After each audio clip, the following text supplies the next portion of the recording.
Can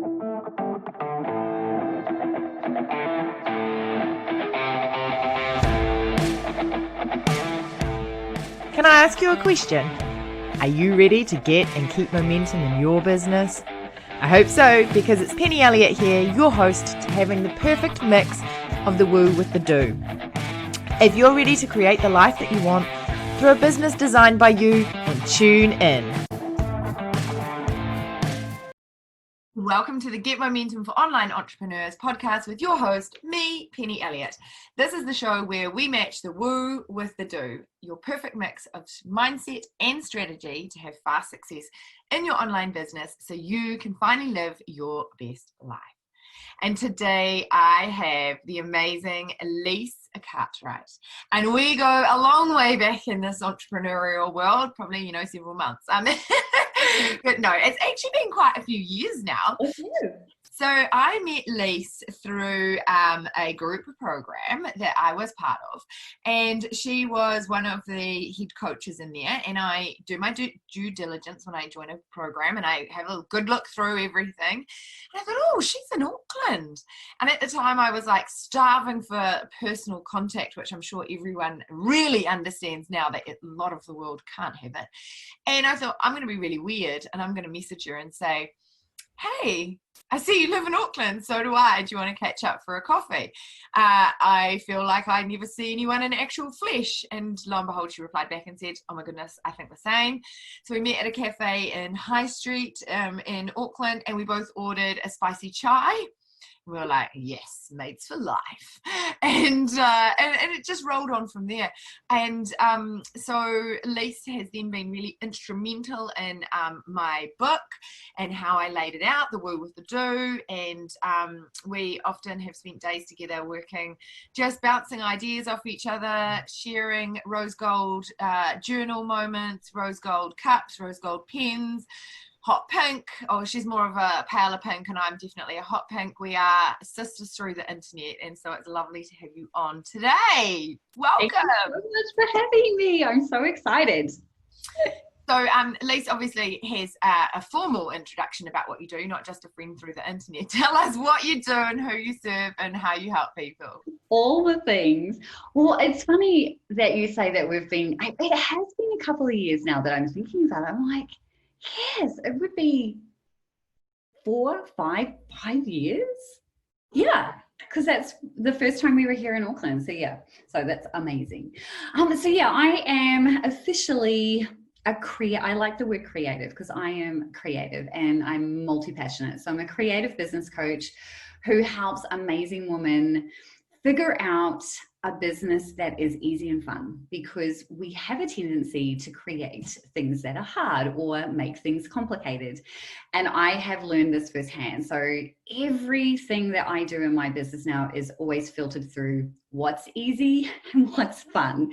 And that's what I want to help women do. So I help women figure that piece out, then figure out who they want to serve, because you get to choose. You don't just have to take anyone that gives you money, and then automate your cash flow so that you're not always chasing the sale. So that's like my official blurb. That's what I do. Oh, nice and concise. Brilliant. No fluff. Yeah, and Lise is also a very well-published author. How many books are you up to now? 32. 32 books. There you go. I think when I met you were at 28, so you need to crank that up. And interestingly, actually, you are going to crank that up because Lise is about to hopefully, fingers crossed, next Tuesday we'll finally get her flight with her lovely husband Guy to the Gold Coast. Mm-hmm. Going into quarantine for 14 days, and she's going to write a book in quarantine and document it all. So make sure you head on over. We'll put all the links to how you can find her in her show notes and everything. But that'll be an interesting process to watch. Yes, it will. Yes, we were talking about it last night. We all went out for dinner last night and we were talking about it, like how I think I would just go completely insane locked in a room for 14 days. We were coming up with like different themed days that you'll have to have, and like just trying to make it fun. So it'll be interesting. And thoughts and everything out of the beds. Yes. I was very keen for making one a running bed and then turning it into a tent overnight, so that like if you guys got really annoyed with each other, you'd be like, get in your tent. I love it. So if you see Lise writing her book on a live on Facebook or Instagram or wherever, and she's in a sheet tent, you know where it's come from. With my torch. Oh yeah, you can't forget to pack one of those. Oh my goodness. So anyway, we can see that you've got a human side. I usually ask for a human side of your bio, but there it is right there. So let's just crack into it. I mean, you talked about in your introduction that you like to help people make things easy and fun and then automate that so that you're not always chasing the sale. Mm-hmm. So on this podcast, we like to talk about how we create consistent clients. So I guess you've alluded to that, like that consistent flow of clients. Mm-hmm. But what's your secret sauce that you share with people? Yeah, so I have evolved over the last 10 years. Like I've been in business since 2011, 2012 full time. And I think as anyone who has been an entrepreneur is in the online space, you evolve over time. And so I've tried lots of different things, done lots of different ways and strategies and all those types of things. And I just really discovered at the end of last year that I had created a business that I did not enjoy anymore. And I was like, why the heck have I done this? Like it's always my choice. And I was like, this is so weird that I've got myself in this situation. But at the same time going, actually, I now can get myself out of that. Like I can figure out what that looks like. So for me, because I'm multi-passionate and because I'm creative, I wanted the ability to be able to literally sit down at the beginning of the week and go, what do I feel like doing? What do I feel equipped or energetically behind in promoting that week? And I also wanted to not have to worry about planning out a massive launch. Like I didn't want to have to do this 90-day process to build up to that type of thing, which I have done in the past and has been successful. It's just not what I want to do. So I was like, well, what would it look like if I intentionally ask for the sale every single day? And then I was like, okay, great. But now what am I going to sell? What does that look like? And so for me, that just means that I'm sitting down at the beginning of every single month and sitting down with the assets that I have from the offers that I've created. And I'm sitting down going, what do I feel like talking about this month? What do I feel like creating content around? And that's what I do. So literally every Monday I am launching. I'm using air quotes because launching, it's not necessarily a new program. It's just I'm doing an intentional marketing plan where everything that I do on social media, every email that goes out has an end goal or a call to action to one specific product. And I'm talking about that throughout the week. And that is easy and fun for me, right? Like I'm talking about stuff that I embody. It's content that's already created, or sometimes I might choose to do something live, right? Like sometimes I'm like, let's do a boot camp. Let's take an existing course that I have and turn it into a live boot camp. The whole point of this is that intentionally asking for the sale every single day, the content that I do around that is always based on what it is I'm selling. So I'm just sitting down and just being very woo, right? Like this can be very woo, but it is, I'm sitting down at the end of the week, mapping out the next week going, do I still feel aligned with what I had originally planned, or do I feel like changing this, right? I literally just, it's a Friday. This is when I sit down and do this. And I just got off a call with my VA before, and I said to her, you know what I've got planned for next week, I'm not sure that I'm feeling it. We're heading into quarantine. I don't even know what that's going to look like. I'm thinking this. And she was like, oh my God, that's such a great idea. Let's do that. And so just having the flexibility to be able to just go, this is what I'm going to do. I know that at the core, I'm asking for the sale every single day. Amazing. So I think the secret sauce there is to ask for the sale every single day, but do it in an aligned way. I love that. And that's like really against the grain of other styles of like, you know, warm your audience up, do this.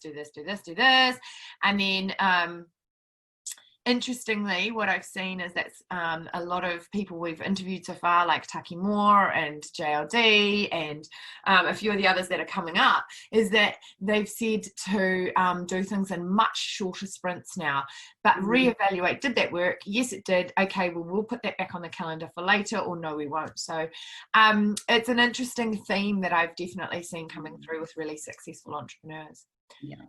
So it's not all, though, it's not all about like this straight line to the top. And as you said, you know, you've been in business for 10 years, and last year it hit you like sort of a lightning bolt that you'd spent all this time creating something that you really like hated. Mm-hmm. I mean, that's pretty gutting, right? That's almost like a relationship turning sour after you've put so much effort into it for so long. So I like to really share on the podcast how successful entrepreneurs like yourself get momentum in their business after you've had such a setback or a realization in your case. Because I like to call the BS on this, like, oh, I did a 6-figure launch, oh, I did a 7-figure launch, and oh, look at that, I did an 8-figure launch. Oh no, awesome. Because that's not true. It doesn't work like that, does it? No. And I think so many people that are entering into this world think it is, and then get really, really, really hurt when it's not like that. So like, how did you dig deep and get momentum in your business after that realization? Yeah, and like for me, it was, I literally had been working with a business coach, and I think this is why I now am doing the things I do, where I'm filter everything through what is easy and fun. Because in about July, August of last year, I started working with this business coach and allowed her to influence my business in a way that wasn't aligned, but I just kept ignoring my gut, right? Like, as women, our instinct in our gut is just always on point. Like, if I trust it, it's always right.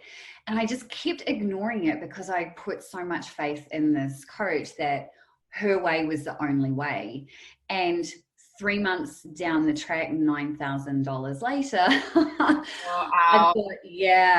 got to the point where I was just like, this is not gelling, and this just does not feel right. What the hell have I actually done? And it was that moment, and this was like late November of last year, where I just went, holy crap. Number one, I've just spent $9,000.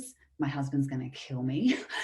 Number two, what the hell am I going to do? Like, I've just invested all this money, and I've just created this whole process that I don't enjoy. I actually hate it. I'm getting up in the morning and feeling exactly the same way that I did when I was still working a full-time job, like sick in my stomach. And I was like, this is crap.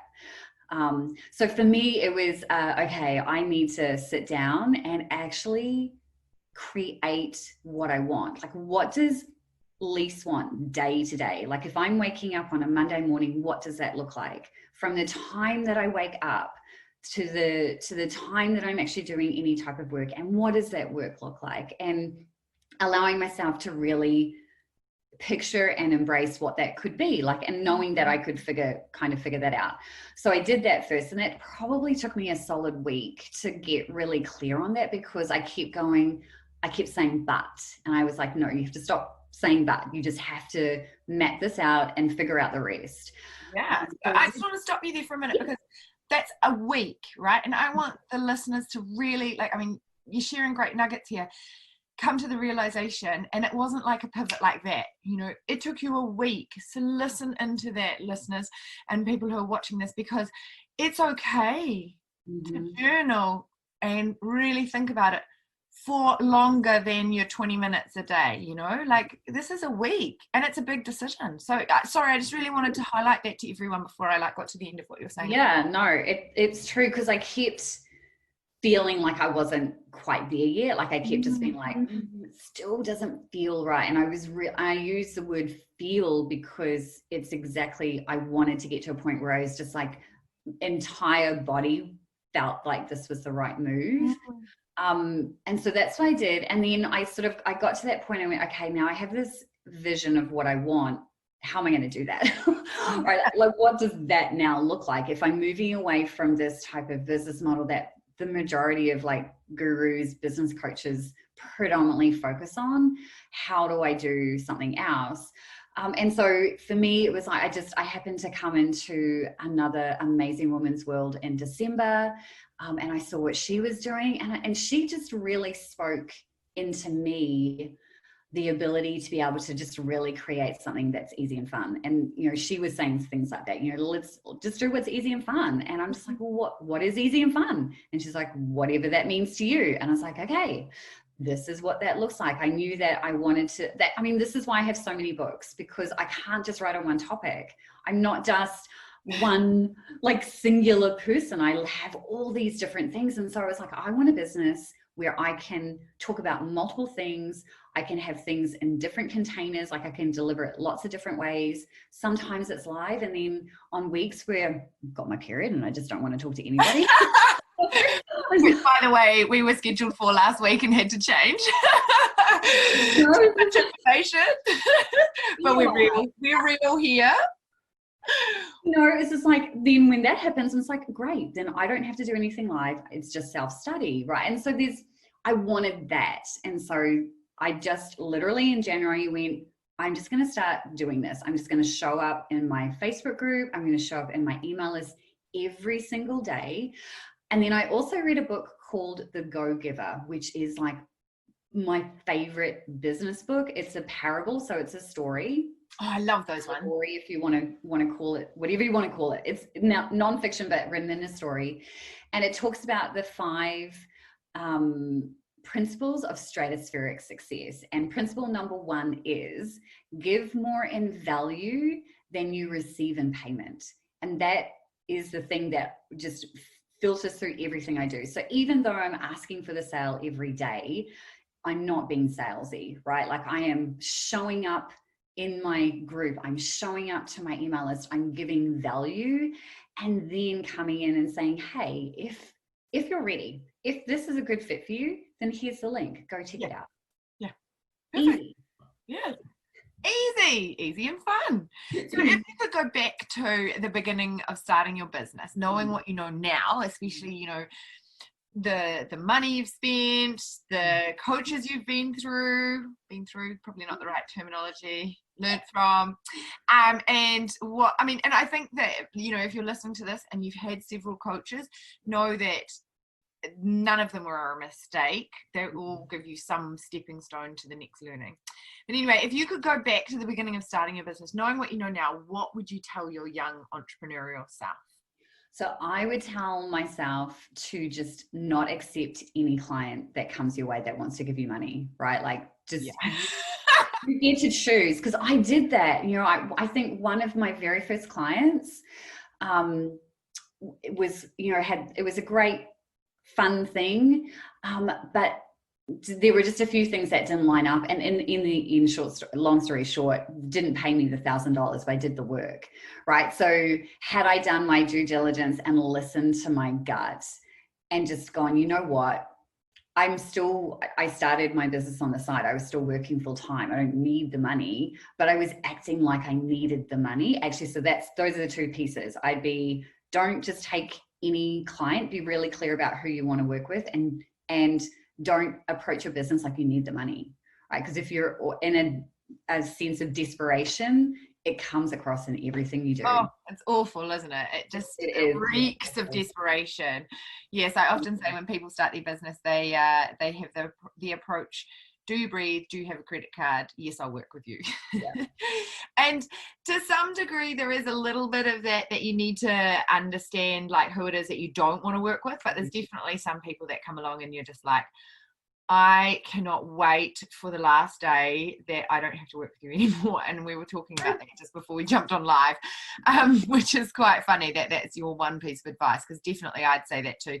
Mm-hmm. What they often do is, yes, they might feed the bank account right now, mm-hmm. but their energy zap you so much that you, not only the time you spend with them or the time that you're working on their work for them or however you deliver your service or product, it's also the bitching time afterwards, the time that you yell at your kid or your husband or your partner, or the time that you have to spend, drinking red wine at night or going and getting your nails done. Huh? The money you've spent on the bottles of wine. Yeah, right. So it actually, and then all of that time that you've spent to make yourself feel better for the shitty client, you could have been getting another client as well with really good energy. So mm-hmm. I think that's a really, really, really great thing that you'd go back and tell your young entrepreneurial self. Thanks. Yeah, that's great. Absolutely. So this question is going to be really difficult for you to do 10 words or less. Let's see if she can do it. What legacy are you wanting to create and leave in the online space? to empower people to create a business that's easy and fun. Was that intent? Yeah, good work. Woo, well done.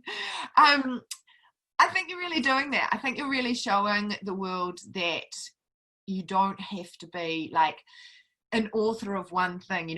So many people are creative, and we get told, the riches are in the niches, and you're showing people that actually, if you're a creative empath, you can just totally do whatever feels right for you, and you're like totally crushing it. You've self-supported, you and your husband, traveling the world for 10 years now. So, definitely follow Lise and how she does it, because you don't have to just sell one thing 45 times to get it right. So I think that's a really, really empowering, and that's clearly what legacy you are leaving. So how can people get in touch with you? Well, you can come and check me out at Hustle and Groove.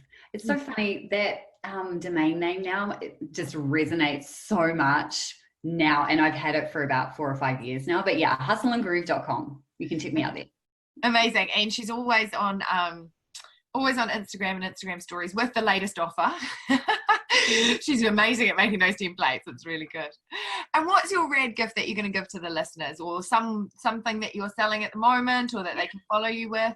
Yeah, so I'm giving you guys a journal prompt template to help you figure out what you want your business to look like, right? Like, how do you figure out what that is? Like, that's the foundational piece. Every time I talk to a new group of coaching students or a one-on-one client, that's the first question I ask. What do you want your business to look like? What are all those pieces? And you can grab that at hustleandgroove.com/penny. That's where there you go. Well, we'll put the link to that in the show notes as well, because most people that listen to the podcast are on the move. Hopefully you guys are running or walking or driving or cooking, and I'm a realist. I don't think you'll be going to be sitting down listening to this. If you're someone in my world, you'll be on the move doing 2 things at once, which I freaking love. So awesome. So we'll put a link to that in the show notes. So make sure that you head on over to the show notes to be able to grab those links, and head on over to hustleandgroove.com. And you'll be able to find lots of good things there as well. But that journal prompt, I think that's really important, because a lot of people get hung up on picking one thing and then that's it, and they're always so worried that they're going to exclude people, or there's a lot of fear around just picking the one thing. So I think these journal prompts will really help. And I guess one of the other things to link back to is that it's not just to be done once. I mean, you spend a whole week doing that. And like when Lise says that, I know it wasn't like, oh, I just did my 30 minutes in the morning. No, she would have written like probably a whole book on this for a week, just digging. Yeah. Okay, so the last soundbite always catches people out, but I love that. What's your favorite one-liner you give yourself to get momentum in your business daily? Oh, done is better than perfect. Yes, I love that. That's one of my favorites, and I love to share it with my clients as well. Brilliant. Done is better than perfect. You guys should just I almost want to have that tattooed on my wrist. True. Huh? Get one of those bracelets where it's written on it. I would love one of those. Oh, yeah. Good shout. Right. Rose gold. Huh? Rose gold. It's got to be rose gold. Got to be rose gold with light pink and hot pink for me. Perfect. Sounds good. All right. Well, thank you so much for joining me on the show today. I really hope that you do get to fulfill the dream and move to Australia. She's in New Zealand at the moment, and although I'll be sad, I mean, this is the point where I guess COVID in New Zealand really hasn't affected us. We had 5 weeks of lockdown, and then we're pretty much back to normal. I was at the cafe with like 30 people today and swimming in the swimming pool, and it's totally fine. And we went out for dinner last night and it was packed.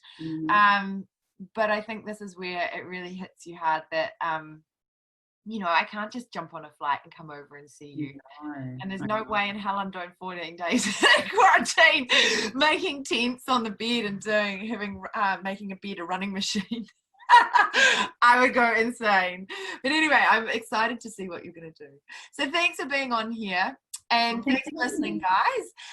If you love the show, please be an amazing friend, community member, and leave a review.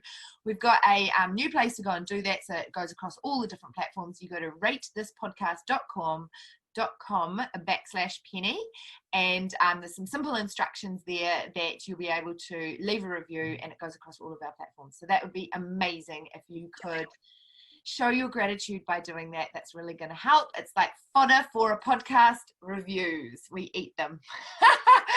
Thanks very much, and stay tuned for the next episode. Bye. Wow, what an amazing episode. Thanks for tuning in. And if you loved the Woo with the Do and want to dive deeper into how you too can get and keep momentum in your business, then please join us at pennyelliottgroup.com/consistent clients for the live training this month. It's going to be super juicy as I'm giving you access to the only 3 daily habits and mindset tweaks you need to have consistent clients in your business forevermore. Come and join us.